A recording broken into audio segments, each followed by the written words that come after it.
G-Sync not showing up or not working on your PC? In this video, I'll show you 5 simple ways to fix it. Before we start, make sure to subscribe to the channel and like the video. It's completely free and it really helps us grow. We always do deep research to find real working solutions for your tech problems, so staying connected with us will save you a lot of time in the future. Let's get started. First, you need to make sure G-Sync is properly enabled. Right-click on your desktop, click Show More Options, and open the Nvidia Control Panel.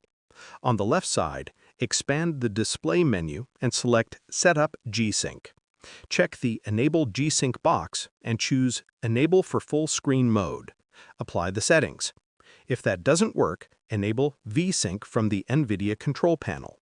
Go to Manage 3D Settings. Open the Global Settings tab.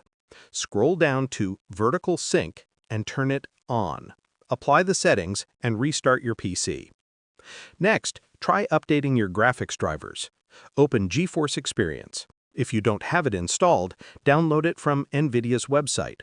Once it's open, go to the Drivers tab and check for any available updates.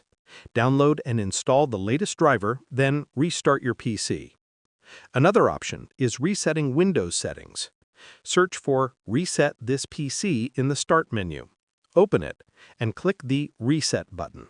Follow the on-screen instructions to complete the process. And finally, check if your monitor actually supports G-Sync. Not all monitors do. Visit your monitor's product page or check the user manual to confirm whether it supports G-Sync. That's it. Subscribe to our channel for more quick tech fixes, and leave a comment to let others know which solution worked for you. Thanks for watching, and remember, we're always here to help you.